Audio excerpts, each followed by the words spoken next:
Ladies and gentlemen, welcome to the Above Average Show Show!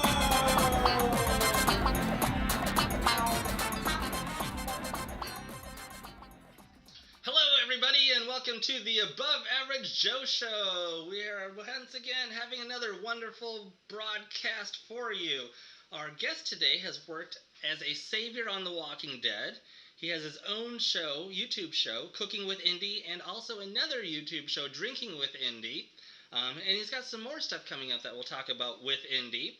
And he has also played Mexican Jerry on a movie called Tag that has just come out recently. Our guest here today is Indiana Sifuentes.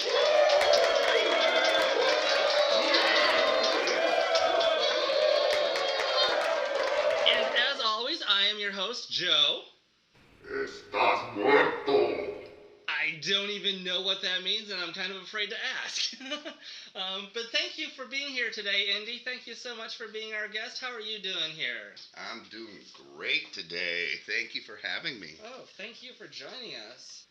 We are going to have a wonderful chat here today. I am so excited about this. I don't know if we've ever actually had a chance to sit down and have a chat more than maybe like 30 seconds on set or That's something it. like that. It's the length of most conversations on set, and they always get cut off. Unless you weren't miming them. The longest conversations on set are typically done in pantomime. But you are an actor. Yes. You've had some great day player roles that have been recently. And how did you get started in the industry into becoming an actor? Were you really young and wanting to be an actor? Did it not come until middle of your life or just recently? Or did you always aspire? Or was there like one movie that just stood out and was like, oh my gosh, I want to be the Godfather? Right. I always thought actors were the profession was kind of a lazy thing. That there wasn't that much involved into doing it because I'd been a dancer before. And I was a professional ballet dancer for many, many years. So the work involved into that, as opposed to the work an actor does, or the work that I saw an actor do, was easy. It wasn't even challenging. So I didn't want to be an actor. I didn't want to downgrade. And when I ended my career as a dancer, I went off into business. I did a bunch of other stuff. But I was really in love with The Walking Dead. My dad and I had been watching it from day one. And my dad's one of those really hard, masculine male figures that I find it hard to connect with him in any way. And Walking Dead did that for us. We could watch the show, get excited about it. We know the characters, do that emotional involvement, be pissed at the show together. Did you ever cry together during the show? Probably, but during someone's deaths or anything? And I know that I shed deaths. I can't even think of her name. It was one of the sisters that died, and then she came back as a zombie, and then she had to kill her own sister as she was coming back. Those were emotional. I'm sure we did, but I mean, we didn't like hold hands and cry with each other. But, you didn't pass the tissues. No, more on the down low. It's allergies, Dad. But it's definitely emotional, and that's why I love the show, is that we got to connect on those different levels. I thought I had told him I'm going to be on that show one day. But I had no idea how I was going to get on that show or what I would do. And it didn't take, it was years later that I was in the oil fields. And I had gone out to the oil fields to kind of redo my life, just concentrate on one thing. And you're working, it's brutal work. Yeah. It was one of the top three, in the top five, number 3, the most dangerous jobs in the world. So, and there were long ass hours, 85 to 120 hours a week. Which is forever. Yeah. It's what we do on the film set. But on the film set, you're not working your ass off all day, every day. Hurry up and wait. Hurry up and wait. Out there, I was laying pipe all day, from sun up to sundown, and then driving to side and back from 3 hours each way. It was rough work, and I loved it. And it was I went out there to reset, you know. Mm-hmm. I had a badass bartending gig in El Paso, making a lot of money, but I was spending a lot of money accomplishing nothing other than having a good time, which after a while it gets old and you feel like you're wasting your life. Yeah. But I had a friend of mine, you know, and I had a dream that I'd love to be on The Walking Dead. I really wanted to, but I didn't know how much until I had a friend of mine in El Paso, and she was super healthy. She was an ex-dancer. She was a vegan and a CrossFitter. So very healthy. Yeah, super healthy. She's 33, had her master's degree. Or very health conscious, at least. And healthy. Yeah. And she just had a baby. She's married, newly married. And then she had a stroke at work. And her master's was in nursing. She was the head nurse at the ER. So she was at work, had a stroke, already where everybody loves her, fastest care possible, and she didn't make it. Wow. And she was doing everything right, and she didn't make it. And here I am doing crazy ass shit in the oil field for money that's really, you know, and I make it through this and that, and I realized it was her time. And when is my time? So after the funeral, I decided I was going to pursue my dream.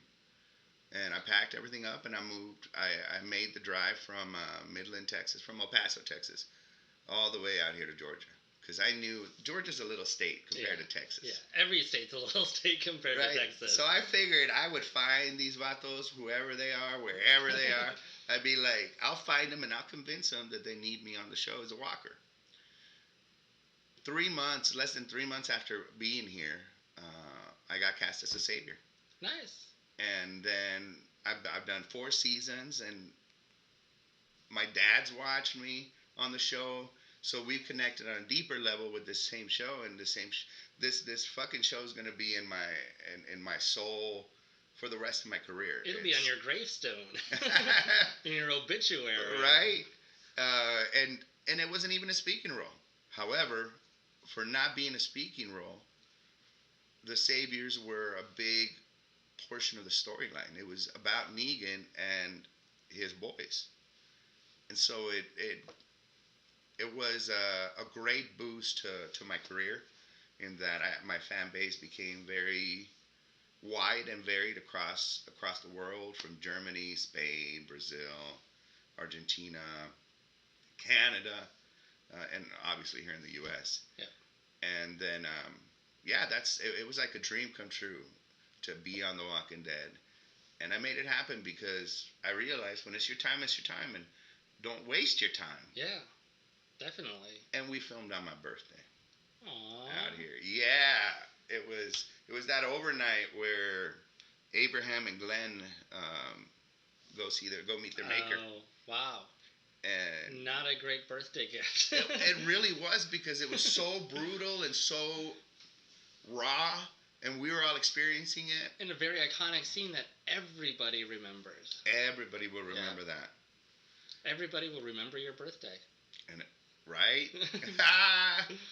That I never thought about that. It was, and then the conditions were brutal, and the whole cast and crew suffer the same conditions. Yeah. So it was freezing in those days, wasn't it? There was puddles of water that were frozen over. It was I think 29 degrees, and there were overnights. Yeah. So it was cold, brutal cold. And did you get a text also to come back? I know one of our other guests, Stacy, said that he had left set that night and got a text like an hour later, "We need you to come back." And they had like 10 of you. I don't know if you were one of the 10 that came back an hour later just to have your legs in the shots. Yes, I remember that. Yeah, I was down for whatever they needed, because it was a dream come true. That is awesome. Thank you. And from The Walking Dead, what else have you worked on? I've done just about every production that's come through town as a background artist. There have been several speaking roles that I've gotten that I'm very proud of. I work with BWC, Bravo Whiskey Charlie Films. They're a local independent production company, and they do a lot of stuff for veterans. Wow. yeah, it's great. We just, in fact, with one of those people, one of those veterans, I just did something yesterday. We did the Bearded Brothers. It's a dance video, and it's just dumb.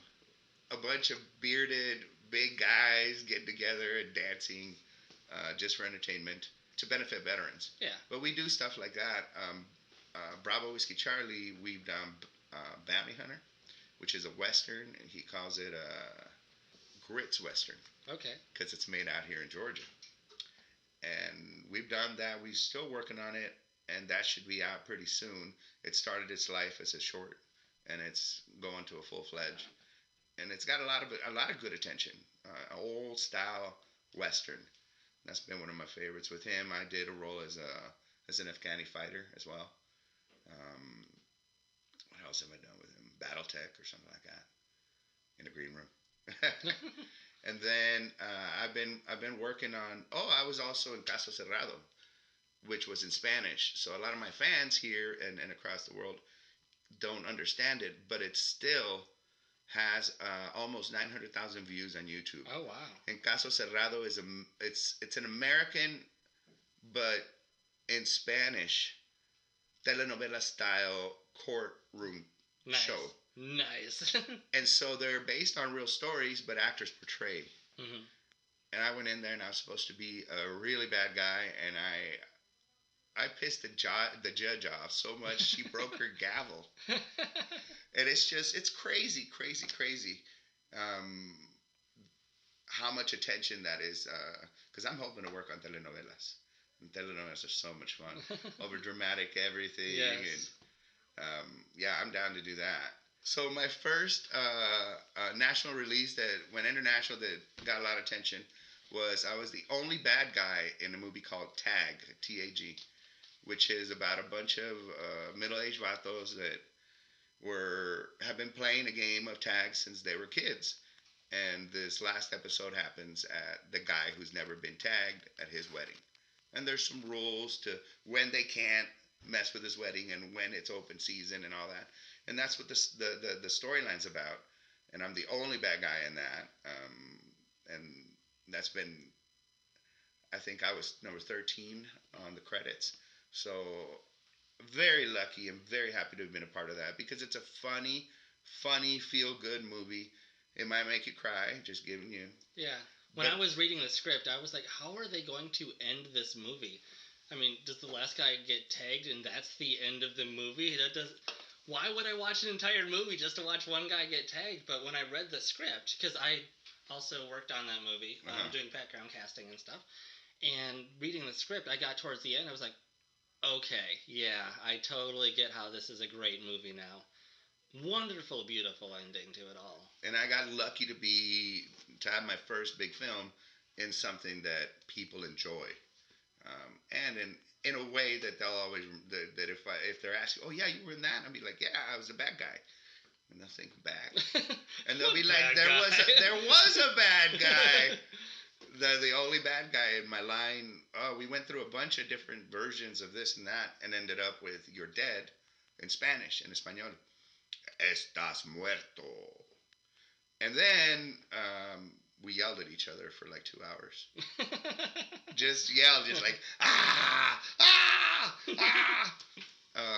So that was a lot of fun. Hannibal was very fun to work with. I didn't get to work with the rest of the crew. It was just our scene. Yeah. But it was a great experience. Got my first trailer. Nice. I took my nap in my first trailer, which was on my bucket list. So yes, that was awesome experience. And how much like hair and makeup did they do, or did they just take you as is? Because you have such a unique look that it seems to me like it's like, okay, don't change a thing. Or it could be like the director's like, maybe go a little bit shorter on the hair, because I know some directors can get finicky like that. Yeah. Did they do anything to you to change you up at all? Tag is one of those productions that contacted me ahead of time enough to give me some direction, because usually like a day player role, if you land it, that means you auditioned, you landed it within like 2-3 days, and within 4 days, 5 days, it's filmed. Mm-hmm. So you can't really do much ahead of time. They didn't. They wanted, my beard was growing, and they wanted a crazy beard. And I was like, challenge accepted. So I have this massive beard, and I ended up being stuck with that beard because Walking Dead moved their schedule up 2 days. And so those 2 days that I was on, I got established with a big ass beard for tag. So I had to wear that beard for the entire season of Walking Dead. And you still have it too, so it's not like you hate the beard. Well, I shaved unless you're it. stuck with it still. Actually, this look works for me better because I love playing a bad guy, and you know I don't have the look of a good guy. I have the look of somebody that's going to get you in trouble. Yeah. And you're going to have fun. So those are the roles I go for. But I did recently just shave everything except my mustache. Then I shaved that and regrew. Because I did a role for Sherry Malin. Okay, yeah. She's my girlfriend. She's my manager. And she is co-creator of everything we do. She wrote a short story that I played the starring role as a father. And so I had to have that different look, more of a working class father that has vulnerabilities as opposed to a blue collar guy that's just overbearing. Mm-hmm. And little trivia: Sherry did not like me without a beard. But it grows quickly. It grows fast. Right now, a lot of the roles I have auditioned for, I've been auditioning a lot this year. I've been so freaking blessed and lucky. Call for something for this kind of look. So for the most part, I'll clean up a little bit. You know, like I may, depending on the role, I may shave my neck, but keep that, or I may trim it to look sharper. But for the most part, the main things I am cast in is a villain, a homeless guy, or a guy about to go to jail. Mm-hmm. I could see that. So I'm in jail a lot as a background. But for the roles that I'm doing, I did a commercial. I did 2 commercials recently. One for Girl Scouts. No. Yeah, I think it was for the Girl Scouts. And another one was for Girls and Boys Club. Something like that. But on both of those, I was featured as, with the look that I have, that rough look, like a street guy, homeless. Not necessarily homeless, but on the seedy side of town. Yeah. And it works for me. I mean, I get paid. And let's dig a little bit deeper into Mexican Jerry. So, things I am curious about. I never make it to set, so I don't know how much people do, how much they're on set, that sort of thing. During that sequence of that scene, how much is you? Do you only have the one close-up, or were you actually running through the fields with everybody else when there goes Jerry, there goes Jerry, there goes Jerry? There was a drone shot specific for that, where they didn't want me to go too fast, and I agreed with them. Because when you do something, you gotta do it like 15 times. But as I'm that one character that's weaving through, yep, and it's a drone shot, that was me, and they sped it up a little bit, I think. But the other ones coming through, I really don't remember. I think that they had several other people in outfits, yeah, but they didn't film it when I was there. Okay.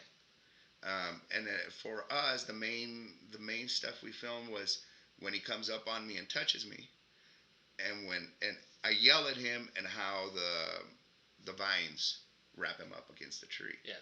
So we're basically yelling at each other, and then I turned away and run off, but that didn't make it for some reason. Well, it didn't need to. And how much research did you do for your character? How in depth do you go with that character? Even though it's only one line, are you thinking of backstories? Are you trying to figure out why are you here as Jerry, or are you just showing up and delivering your lines because that's what they gave you? Or I do a lot of mental work with every role I have, because just like in this one, it's one freaking line, but it is memorable, and it's as memorable as I make it. So there's several things that go into play. I try to see it from the director's point of view, and if the director has work out there that I can research, I'll research so I can kind of see what his or her style is, and maybe get an idea of what they would want. Then, along with that, is what would that actual character play itself out as? You know, to me, this guy's been hired. The character was hired by Jerry. Mexican Jerry's hired by Jerry in order to set a trap. So this guy has to be scary and has to have the nerve to be the trap, because you can't necessarily know what's if it's going to go as planned and then execute it. So yeah, I put a lot of that into play. There was my very first role that I did, for example, because I don't have training as an actor. I've used everything that I learned as a dancer, and since then, when I'm on set and I'm watching actors, it's like a master class, and that's how I get most of my training, doing that and auditioning and playing roles. But my very first one, I had no idea it was as a homeless guy. It's Karma, a short film, and I love the director, Richard Goldstein. I've worked with him since. We did the short for Sherry, or Sherry's Short. You can hear my Mexican accent in there. Sherry's Short. Well, he directed that as well. Wow. But yeah, I love Richard. That first one, it was for a homeless guy, and I didn't really know where to start to research it. He didn't have any lines. It was intentional. I was the lead character, yet there was no lines, no dialogue to lean on. So what I did is I went and borrowed from a local grocery store a cart with permission. And on Friday mornings, like right about afternoon, I would park my truck. I had a gig downtown where I was the bar manager. So what I did is I got permission for 2 weeks to not show up, and I would park my truck there so it wouldn't get towed. And from Friday afternoon till Sunday night, I would spend the day downtown. That entire weekend as a homeless guy. Wow. And I'll tell you what, the scariest part is that at one point, you have to fall asleep. Yeah. On the street. On the street. And be vulnerable. And so I did that 2 weekends, and it was a very, very weird, different experience, but it prepared me for that role. That is amazing. Thank you. That is method acting. That's what I've learned since, that's called method acting. That role led to me being, we submitted at the Marietta Film Festival when I first got here, and that role led to, they nominated me for Best Actor. I didn't win. We had a bunch of nominations for that short. And the important part of that is that because I was nominated, one of the judges happened to be with an agency. So afterwards, I just went up and I was like, yo, you've seen me act. Obviously, you were a judge. I need representation. Let's work something out. And she said, call me on Monday. And I did, and sent me sides. I sent them back. They signed me. And that little short film that I knew, that I prepared so well for, landed me an agent. That's awesome. So it's those things that you don't know where it could lead, but when you do it with an open heart and with as much of you and talent as you can, it brings fruitful things. And the name of the movie is called Karma. Imagine that. How crazy is that? Oh, that's perfect. Karma. So I do prepare sometimes a lot, and I try to prepare as much as possible. Cool. Awesome. Well, let's go ahead and take a break real quick, and then we will be right back with a little bit more of Indy Sifuentes.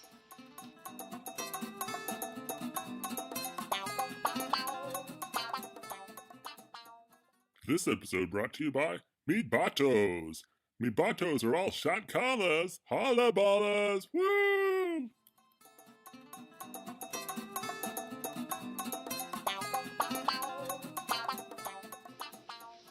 Hello and welcome back to the Above Average Joe Show. Our guest today here is still Indiana Sifuentes. Woo! Woohoo!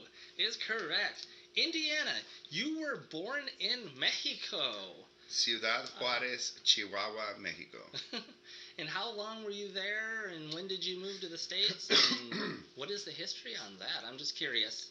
Okay, so my family's been living on the border, on that region, the frontera, for many generations. And for example, my dad was born here in the U.S., but I was born on the other side because he wanted to be living in Mexico at the time. It was very different back then. The borders were very open. To come across, you paid either a fine or something, and then you came across. That's how it was. So I was born in Juarez, and my parents lived there for a while, and yet we moved back and forth because we have family on both sides of the border. So we moved back and forth for a while during my early childhood. Then I went to school there and here. But I was going into the third grade in Mexico, which should have been third grade here. But because of my age and because I didn't speak English, I got put into kindergarten, which I failed because I was bored. And I didn't care. I was a little rebellious. They wanted me to play with a giraffe, and I wanted to read, and nothing got done. Neither one got done because I would always be in trouble. But so I would spend summers in Mexico, for example, summer break. Okay. But that was more deep in central Mexico, in Durango, with my grandmother, my grandpa, my uncles and cousins. And so I would have a whole different summer experience than everybody else. Out there, you're not allowed in the house because you're pestering. If you're going to be in the house, they're going to give you chores. So you don't go in the house. Yeah. You play outside with all the kids, and you do that all day. Mm-hmm. Which is, I think, what's made me more comfortable around groups and managing large situations like that are social, as opposed to people here who rarely went to go outside, maybe to a park, but not a lot of nothingness to it. Yeah. Unless it's a planned trip, most Americans don't really go out, like just out. Yeah. Camping or anything like that. So it gave me a very, very, very different view of how the world worked out here for us. And yeah, we lived back and forth. I thought that's how everybody in the world lived until later, years later. Oh, you don't have to wait in line 3 hours just to go across to see grandma? And then fast forward a little bit. You already touched on this a little bit, but you are a ballet dancer. You have studied and trained in ballet in Texas. Yes, I hold a baccalaureate in ballet and a master's of art in dance and public speaking. I went to West Texas A&M University for that. I did both my bachelor's and master's in 4 years flat. Wow. Back then it was rough, but yeah. I was broke, I was poor, and I couldn't afford to just live for 2 extra years. So I put in everything, and I did it in 4 years flat. I started dancing in El Paso, Texas. I started dancing folklorico, which is the Mexican hat dancing with the mariachi and that kind of music that most people associate with it. Then I delved into flamenco as well, which is the gypsy style dancing. Yep. But the big show in El Paso was called Viva El Paso, which is an outdoor musical theater, and they hired dancers. So I tried out for that, and I was just so in love with dance, and I couldn't. I was 17, I believe, which is late to start a dance career. Yeah. But I was so impassioned with it and so hard-headed that when people told me that I needed to go after something that was actually achievable, I didn't care. And I did. I auditioned for Viva, and I made it for 1 year. Then the next year they didn't take me, and I was going crazy in El Paso. I didn't want to get stuck in a maquiladora as middle management or something. And I went. Then I got hired on a show called Texas Musical Drama, and that's where I met my ballet master and mistress. And that was just south of Amarillo, Texas. Mm-hmm. Lone Star Ballet is based in Amarillo, Texas, and that's who ran it. The directors artistic director was Neil Hess, and he was my teacher that I went to study ballet with in Texas, Canyon, Texas. That's where West Texas A&M University is at. So I went to study with him knowing that I wanted to be the absolute best dancer I could be. And when I got there, I sucked. Aww. I was so bad. But long story short, I learned a lot of respect for the basics and the groundwork, the foundation of anything that you do.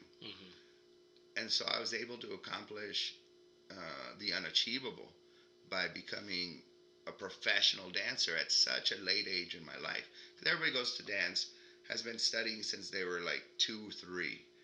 To be pro is so hard that you have to have done it all your life, have all that training. I was lucky that they needed male dancers, and I was a straight male dancer, very, very macho movements from where I come from compared to the other dancers. Yeah. And so that also helped me garner attention because the fans, the sponsors, everybody that loved the ballet loved to see the way I portrayed those roles because they were very, very masculine. And that served in my favor because I didn't have a lot of skill. The talent was there, but the skill takes years. Yeah. Now I follow on my acting career. The way I prepare for everything now is based on all of that. I would spend hours after a long day. So my days would start at 4 in the morning. And then because I had to work at McDonald's between up till like 8 in the morning. There was the only job that was open early enough or late enough that I could, because it's a small town, they roll up the sidewalks like at 4. So early morning, I would work, and then I'd go to class, and classes would go all the way to like 3, I think, something like that. I would go to Amarillo, I would study Taekwondo. I would come back, we would have rehearsals, and we'd end at about 10 or 11. At that point, what I would do is I would stay behind after everybody left, and all I would do is practice the basic steps like a tendu, a fondu, a plie, the very basic steps. And I do it 1,000 times. And every night, all those basic steps. Once you have the foundation, everything is possible. And that's the hardest part, too. Those repetitions, they get painful after a while. And you've got to practice it perfectly. Because if you practice wrong, you learn it wrong. Yeah. And you have to be precise. It's muscle memory. And you have to be so precise. And you have to have so much dedication. Because without that perseverance, you can't accomplish it. You can't do anything. You won't make it. You'll fail. Yeah. In fact, I have something that I've followed since then that I carry in my wallet. It's a quote from one of our more famous presidents, Calvin Coolidge, I believe. Nothing in this world can take the place of persistence. Talent will not. Nothing is more common than unsuccessful men with talent. Genius will not. Unrewarded genius is almost a proverb. Education will not. The world is full of educated derelicts. Persistence and determination alone are omnipotent. And that's how I feel. Wow. It could be looked at as you just don't know how to give up and then you'll be the last man standing. Or it can be as just you don't give up because you know where you're going. So you have to be determined and persistent, which means you have to know what you want. Yeah. And I know what I want. Which brings up another question. I read this somewhere on the internet. I don't know if it was on your IMDb or if I Googled you or what. But you also have a history as a pugilist. Yes. Which, for people who don't know, a pugilist is... It's a boxer. It is. It's the beautiful art. Growing up in El Paso, some rough neighborhoods, and I made friends with some guys who had an underground gym, like literally in a basement. We were lucky to have pads, kind of thing. No helmet, no gear for head protection, any of that. And we studied old school. We would often go also to San Juan Gym, which is in a rough part of town. And I loved it. It was one of those things in El Paso and in the hood. You have to learn how to defend yourself. And I was a big nerd. I've been a nerd my whole life. I love to read. I love science. And it helped me because my nerd friends were always getting picked on. And I was always the last guy the bully picked on because, in Mexico, when the bullies come at you, they got metal lunchboxes. And then here they have designer, like soft, fluffy lunch sacks. So they hit you with that. You're like, ¿Qué pendejo? And you hit them once, and it's over. And having that training helped me to be me without being afraid of being me. Because all my nerd friends were always afraid growing up. Yeah. And there was no reason for it. It's just bullies are everywhere. And that was why I loved taking that training. I never went far with it because I didn't like to fight sponsored fights and stuff. Yeah. That required way too much out of my time. But we did do a lot of underground fighting, like fight club stuff, but where people get paid. Yeah. And that was fun. And then for years while I was studying ballet, I studied Yoroquan as well, which helps me. All of that has helped me with my stunt work. I do all my stunt work out here. With everything I've done all my stunt work. And then we'll fast forward a little bit again to, I think it was only like a couple weeks ago, to where you met one of your acting idols. Yes. Mr. Danny Trejo. Well, tell me about meeting him and what that was like. So, meeting Danny Trejo is on a list that we've set quite a little while ago. I want him to to play a character as a target in the web show that we do, the show that we have called the Hypersensitive Hitman. Now, Hypersensitive Hitman, he's armed, he's dangerous, and he's allergic. They're about 3 minutes long each. It's a short form comedy series. It takes us 1 day to film each episode. And it's lighthearted. Although you wouldn't think it would be lighthearted because it's about a hitman, but it's lighthearted and it's funny. That's all it is. And our goal is to have Danny Trejo in episode 1 of season 2. We are almost done filming all of season 1. We have 2 more episodes. 1 next Sunday and then 2 Sundays after that. And then we'll be done with that. So the goal is to somehow get him, whether he can barter with us somehow, or if we can find the funding to hire him, because I know he's expensive. Yeah. Somehow, I don't know how it's going to work out, but it's going to work out because I have faith. Yeah. I have faith that what I'm doing is going to get us there. So when I had the opportunity to meet him, he was down here to watch the Rams lose in the Super Bowl. R.I.P. And he brought out his taco truck. So as part of his exposure to his taco truck and his taco business, he did a meet and greet, which he doesn't do much. Yeah. And yeah, I made sure I was down here and I got to meet him. We talked for a little bit. He was under a lot of pressure and he was tired. Yeah. I left some salsa that I made, some homemade salsa and some homemade chips with his manager, so hopefully he got to taste them with my card. But my goal was just to meet him for the first time. And I was nervous. I've never been, I don't get nervous around celebrities or anything. You got starstruck. I was starstruck.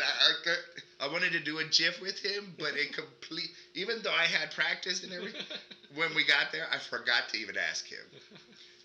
He was so awesome. It was a bucket list item. I live off of my bucket list. Those are my goals in life now. And he was on there. So first contact with him went really well. The next one I want to make when I can sit down and talk to him about the Hypersensitive Hitman. And the Hypersensitive Hitman is it's what's tied to the longer goal. The longer goal is to meet Robert Rodriguez and work alongside with him to represent and further Hispanic films and shows in the Atlanta area. Because we have the talent here, but nobody's focusing on it like Tyler Perry's done with the African American market. He's done an amazing job. Robert Rodriguez has done that in Texas. I want to do it here, but I want his help because he knows what he's doing. Yeah. I have the passion. I can speak with people. I can make things happen, but he has some experience and money that we could use to make this happen. So Danny Trejo is Robert Rodriguez's uncle. Yeah. So I want to submit. What we want to do is submit the Hypersensitive Hitman to a Ray network, which is Robert Rodriguez's network. That'll make my first contact with him. Mm-hmm. But if I can also submit it with a note attached that in this next season we've already got so and so coming, including Danny Trejo, that's going to garner attention in a different way. That's awesome. So I'm hoping, and really going for that. But regardless, whatever happens, that's the goal, is to meet with him, talk to him, because that vato, Robert Rodriguez, he has publicly stated that he wants to support what we're doing. He wants to support filmmakers that have original content, that are telling stories that aren't being told, and that, well, we're rogues. We don't follow any rules. Every episode of Hypersensitive Hitman, we haven't paid anyone because we don't have money. We haven't paid ourselves, but everything comes from the group. Every person that we have there, every single filming day, wants to be there, and their attitude shows it, and they're happy to help us make this project come alive. And the only way I pay them is with food. So I make sure, and it's usually tacos of one sort or another, but they love my food, which is another thing. I want to do a taco truck to compete with Danny, like taco. I love cooking. I don't want to do it for a living, but I want to share it with the world. Yeah. And that's how I pay everyone, all my people, the whole crew.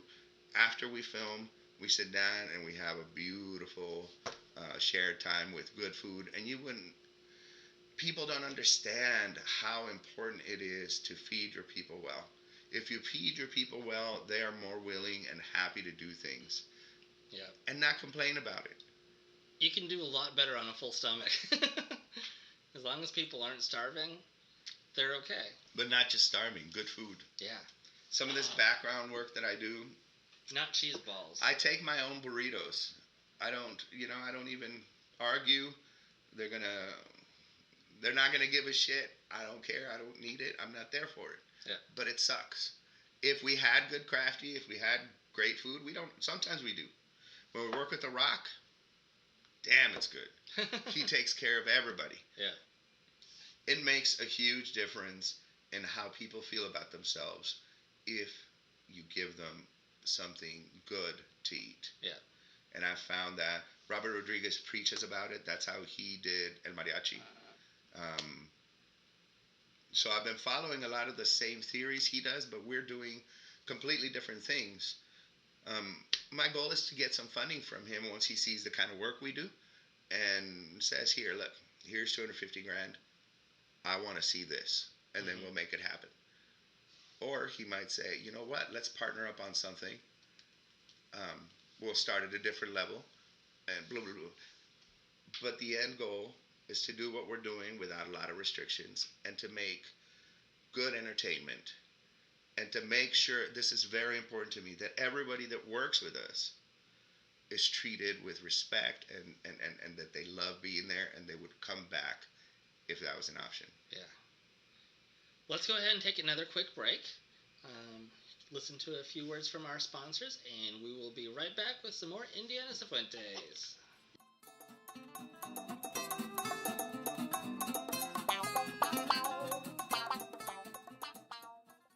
This episode brought to you by Mangoes. Yo tango el mango. This episode brought to you by the brand new Thermal Thong. It's the only battery-operated heater for your Peter, the Thermal Thong. Now, back to the show.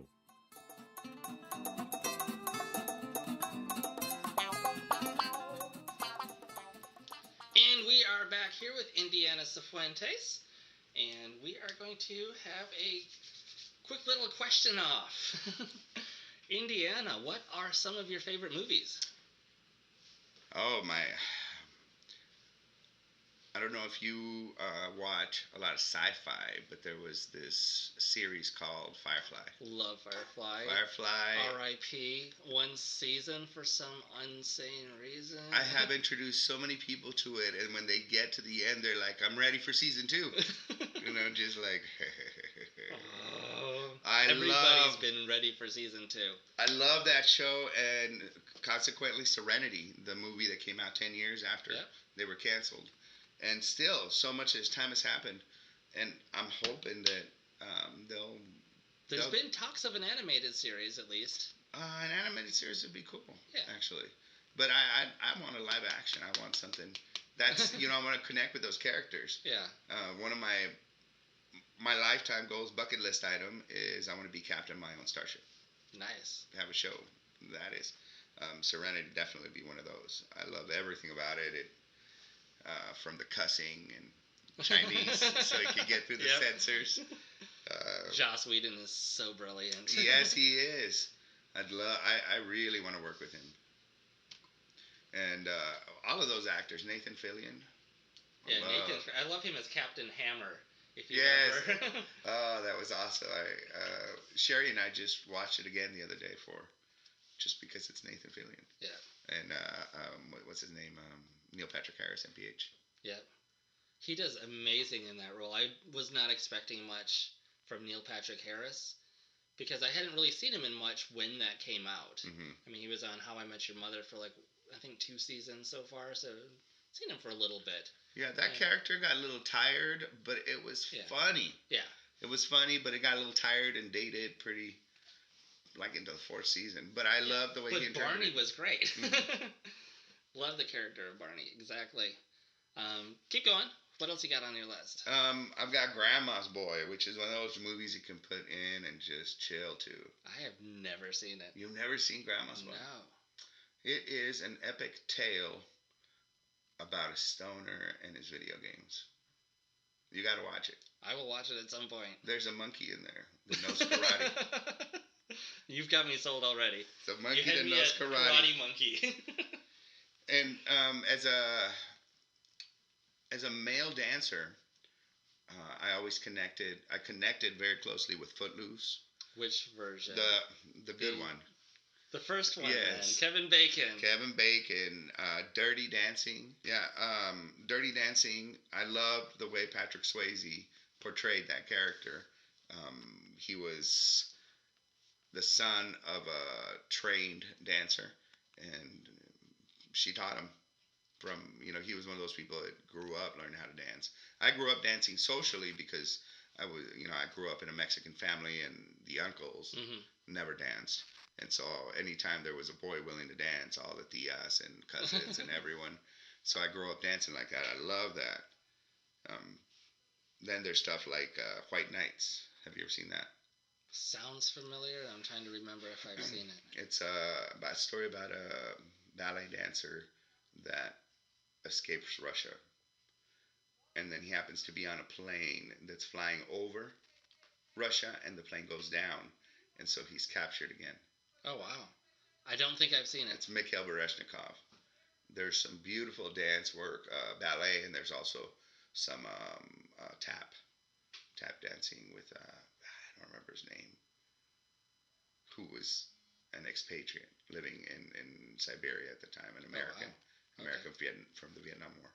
It's a great movie as far as dance stuff. But the other stuff I love is like Matrix. Love The Matrix. Battle LA, Los Angeles. I love those because it explores aliens and humanity. A lot of special effects. Do you believe in practical aliens? effects? Oh, I believe. Yes. Short answer, yes. Yeah, I'm a scientist, and probability, just looking at numbers, it's impossible not for there to be other life forms. Yeah. As far as us existing at the same time and close enough to each other that we make contact. I don't know about that. Yeah.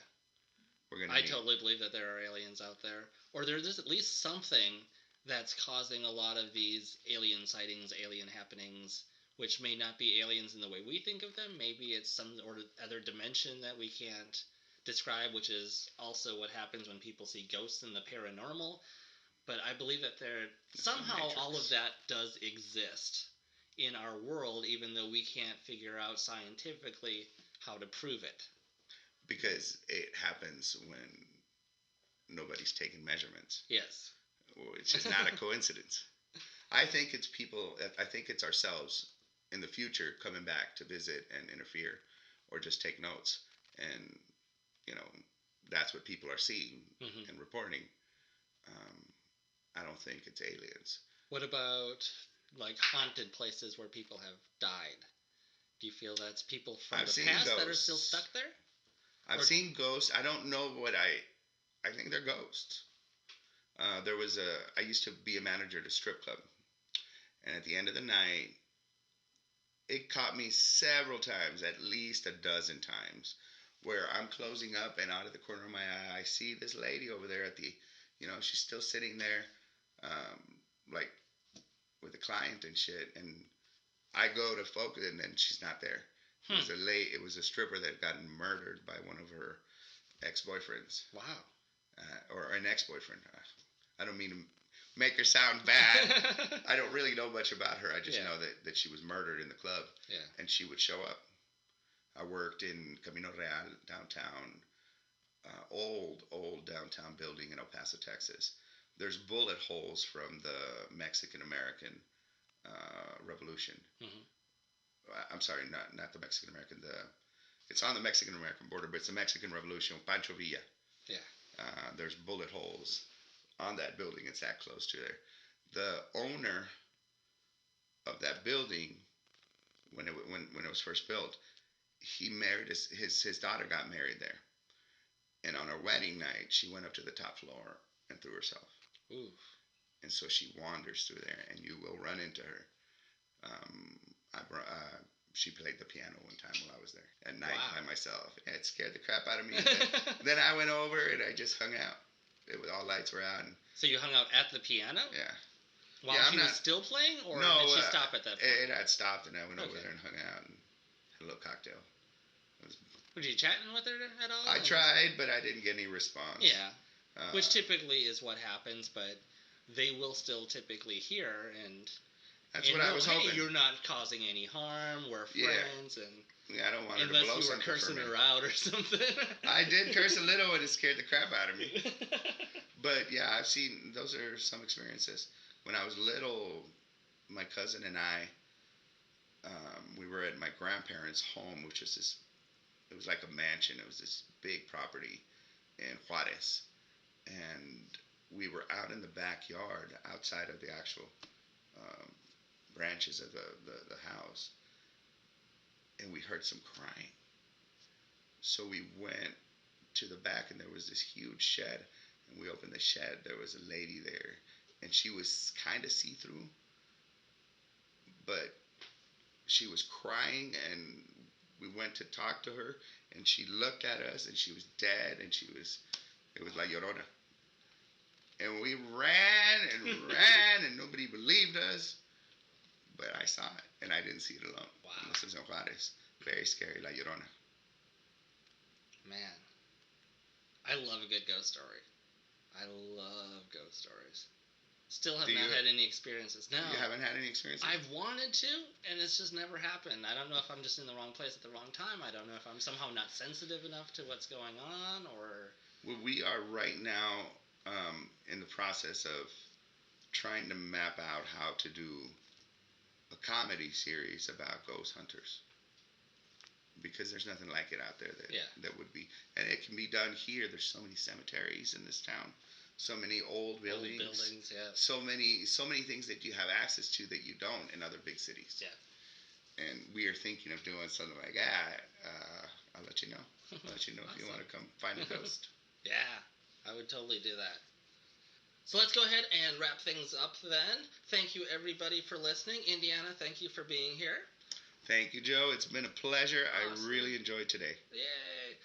For anybie listening, where can they find out more about Mr. Indiana Sifuentes? All right, so for all my socials, Actor Indie, I-N-D-I-E, Actor Indie will let you find all my socials on Twitter, Instagram, Facebook.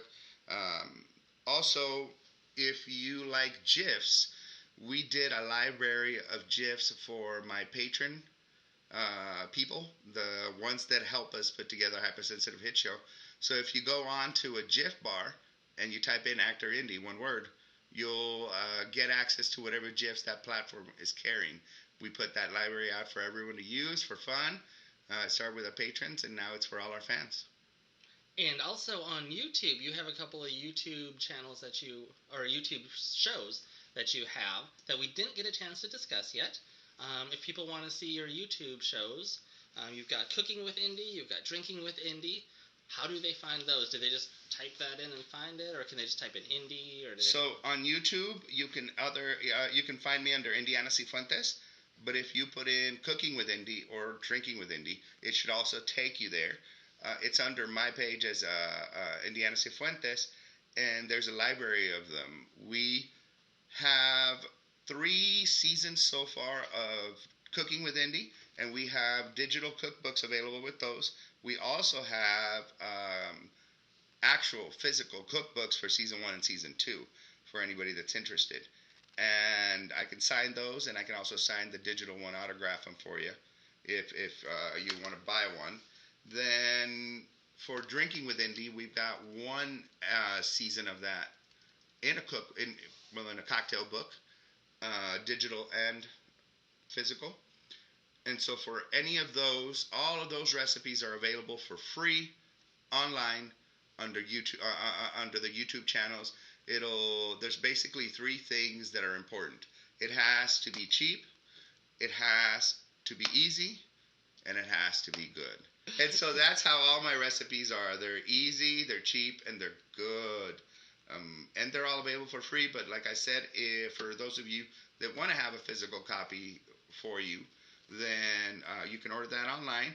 And the digital version is great because everything is linkable. So if you're having a problem, figure out how to do something, you just click on it on your tablet, and it takes you to the YouTube video that shows you how I did it. Awesome. And thank you again, everybody, for hanging out with us. Thank you for spending your time with us. Thank you, Indy, for hanging out. Muchas gracias. Adios, amigos. La Llarona.